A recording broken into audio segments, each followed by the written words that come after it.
Study YouTube channel पर आपका स्वागत है। इस वीडियो में पीएनएसटी एग्जामिनेशन में पूछे जाने वाले सदिशों के अदिश गुणनफल और सदिशों के सदिश गुणनफल के रिगार्डिंग जो आपके सामने क्वेश्चन आ रहा है उसका बेसिक और उसका न्यूमेरिकल प्रॉब्लम हम लोग सॉल्व करने वाले हैं। अगर आप इस चैनल पर नए हैं तो चैनल को सब्सक्राइब कर लीजिए, बेल आइकन को प्रेस कर लीजिए।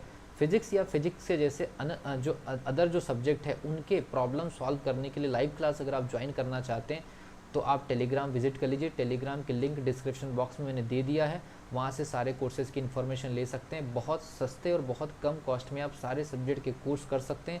इस पर्टिकुलर वीडियो के अपलोड होते तक लगभग हमारा कोर्स 25% से ज़्यादा हो चुका है, जिसकी रिकॉर्डिंग वीडियोस आपके पास अवेलेबल होगी और अपकमिंग कोर्सेज़ की आपको जो है लाइव क्लासेस भी मिलती रहेंगी। साथ ही टेस्ट सीरीज़ भी आप लोगों के लिए बनाई जा रही है।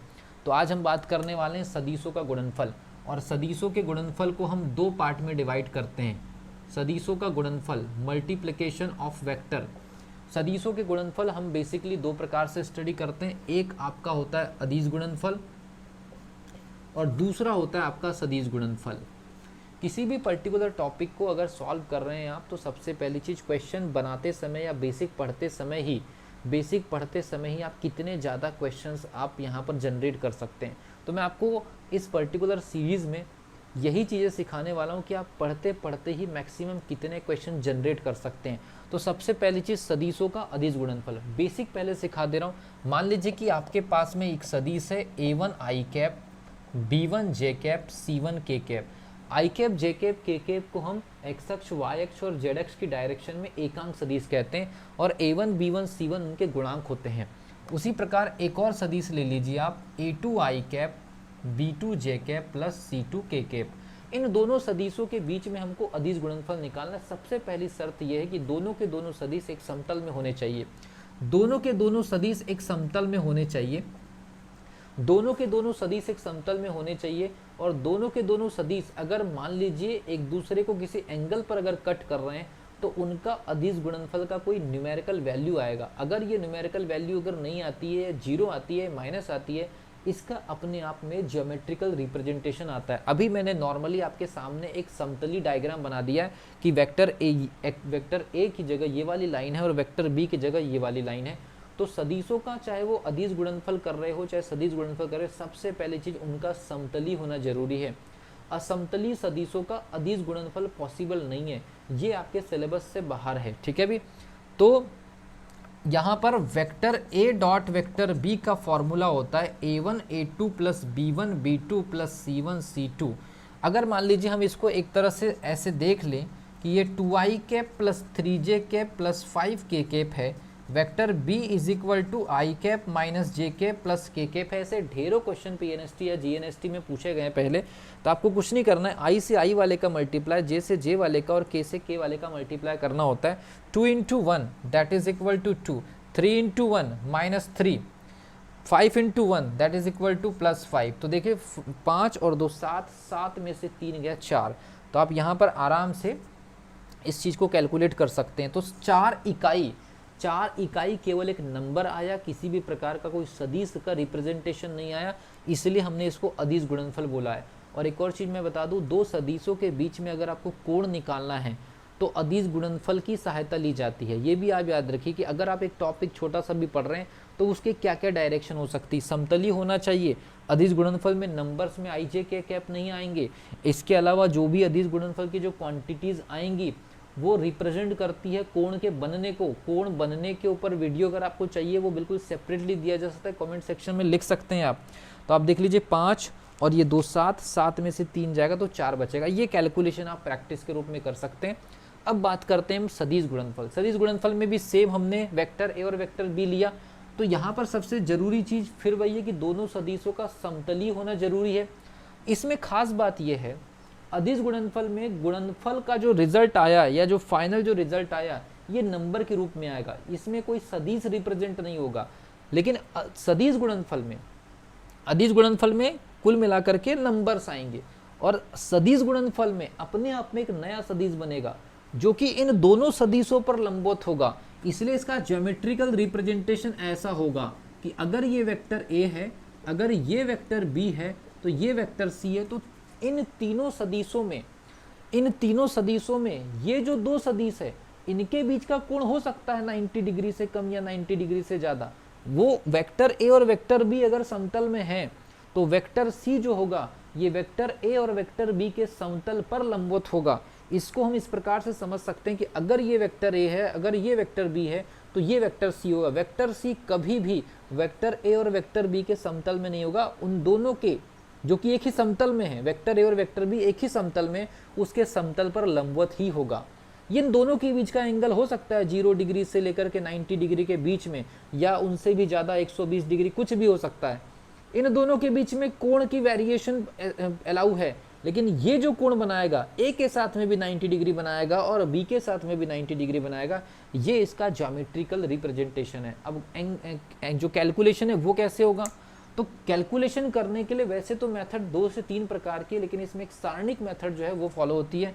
तो यहाँ पर vector C is equal to vector A के कंपोनेंट लिखे जाएंगे। सबसे पहले उनका जो यूनिक कंपोनेंट है जो कि आई कैप है, जे कैप है और के कैप है, और उसके बाद उनके जो यूनिक कंपोनेंट है आपके A1, B1, C1 और A2, B2, C2। एक चीज़ और याद रखिए, जब हम मल्टीप्लाई करते हैं वेक्टर A गुणित वेक्टर B, तो जो वेक्टर, जो सदिश पहले लिखा गया है वो ऊपर लिखा जाएगा और जो बाद में लिखा है वो नीचे लिखा जाएगा। अदरवाइज अगर आपने B के कंपोनेंट को अगर ऊपर लिख दिया, A के कंपोनेंट को बाद में लिख दिया, रिजल्ट जो है पलट जाएगा और आंसर माइनस में आ जाएगा। मतलब आंसर में माइनस जो है लग जाएगा, क्योंकि A क्रॉस B की वजह से, A क्रॉस B की वजह से जो C मिलेगा उसकी एक अलग डायरेक्शन होगी। B क्रॉस A की वजह से जो C मिलेगा उसकी डायरेक्शन पहले वाले की जस्ट अपोजिट होगी। तो यहाँ पर A क्रॉस B और B क्रॉस A दो अलग अलग रिजल्ट लेकर के आ जाते हैं, इसलिए यहाँ पर कंपोनेंट को रखने का भी एक अलग से टेक्निक है। अब अगर ये तो फॉर्मूला मैंने बता दिया, फॉर्मूला बना करके नंबर के फॉर्मेट में कैसे इसको एक्सपेंड करेंगे वो भी आपको बता दे रहे हैं। तो देखिए यहाँ पर क्या होगा, आई कैप इज इक्वल टू, आई को छुपाएंगे तो B1 C2 और B2 C1 प्लस जे कैप, जे कैप में B को छुपाएंगे तो C1A2 फ्रंट से बैक C1A2 माइनस C2A1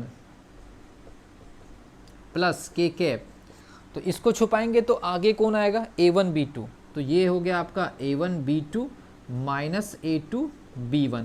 अगर हम चाहें इसी पर्टिकुलर सदिश को लेकर अगर रखें तो सारा का सारा कैलकुलेशन से निकाला जा सकता है। वेक्टर C कैसे फाइंड आउट होगा, B1C2 दैट मीन्स B1C2 की वैल्यू 3 इंटू 1, यहाँ पर लिख सकते हैं आई कैप 3 इंटू 1 माइनस B2C1 यहाँ पर आप देखिए B2C1 माइनस 1 इंटू 5, माइनस 5 और पहले से एक और माइनस है तो प्लस 5 प्लस जे कैप, यहाँ पर देखिए C1A2 5 into 1 5 minus C2A1 1 into 2 minus 2। Okay, उसके बाद के कैप A1B2 देखिए A1B2 2 इंटू माइनस 1 मतलब माइनस 2 माइनस 1 इंटू 3।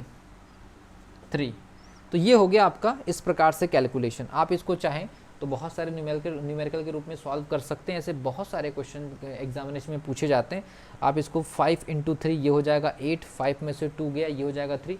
कैलकुलेशन आप अपनी प्रैक्टिस के लिए कर सकते हैं। मैं काफ़ी फास्ट तरीके से बता रहा हूँ, इस वजह से हो सकता है कि कैलकुलेशन में इधर उधर कुछ मिस्टेक हो सकती है, लेकिन आपका बेसिक में किसी भी प्रकार की कोई एरर नहीं होनी चाहिए। मैं भी बहुत जल्दी में डेटा रख रहा हूँ तो कहीं आप प्लस माइनस को मिस न कर जाएं। तो यहाँ पर इसकी वैल्यू जो है आप रख सकते हैं। ये हो जाएगा आपका 8i कैप प्लस हो जाएगा आपका 3j कैप प्लस हो जाएगा आपका माइनस 5k कैप। तो ये हो जाएगा आपका वेक्टर C या नया वाला वेक्टर। इसमें किसी भी प्रकार की कोई कैलकुलेशन की अगर कोई एरर होती है तो आपको कमेंट सेक्शन में लिखने की ज़रूरत नहीं है, इसको आप जो है सही करके लिख सकते हैं। मैंने आपको बेसिक बता दिए कि सदिशों का अदिश गुणनफल और सदिशों का सदिश गुणनफल के जो न्यूमेरिकल आते हैं वो इस पैटर्न पर आप सॉल्व कर सकते हैं।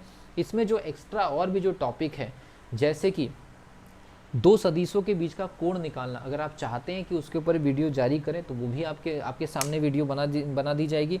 इसके अलावा इस फिजिक्स को लेकर के PNST रिगार्डिंग या फिर नीट के रिगार्डिंग जितने भी बेसिक कॉन्सेप्ट की वीडियोस की आपको नीड है, हमारे फिजिक्स के जो चैनल है उस पर जाने वाली है और बहुत बड़े स्तर पर वहाँ पर बड़ी बड़ी वीडियोस या लगभग 30 मिनट 20 मिनट की बेसिक कॉन्सेप्ट की वीडियोस जो है आपके सामने अपलोड की जाएगी। इस चैनल पर पुराने साल के फिजिक्स के जितने भी इम्पॉर्टेंट टफ क्वेश्चंस हैं उनके सॉल्यूशन को लेकर के मैं डेली 2-2 3-3 वीडियोस अपलोड करने वाला हूं। साथ ही फिजिकल केमिस्ट्री के भी न्यूमेरिकल अपलोड किए जाने वाले हैं। एग्जामिनेशन के 15 से 20 दिन पहले मैक्सिमम टफेस्ट प्रॉब्लम फिजिक्स और फिजिकल केमिस्ट्री की अपलोड कर दी जाएंगी। साथ ही बायोलॉजी और इंग्लिश को लेकर के कुछ बेसिक कॉन्सेप्ट के भी वीडियोस आप लोगों के सामने प्रीवियस ईयर पेपर के बेसिस पर कॉन्सेप्चुअली या क्वेश्चन सॉल्विंग लेवल पर भी आपको वीडियोस प्रोवाइड करने की कोशिश करेंगे। अगर आप इस चैनल पर नए हैं तो चैनल को सब्सक्राइब कर लीजिए और बेल आइकन को प्रेस कर लीजिए और वीडियो को अपने फ्रेंड सर्कल में ज़रूर शेयर करें।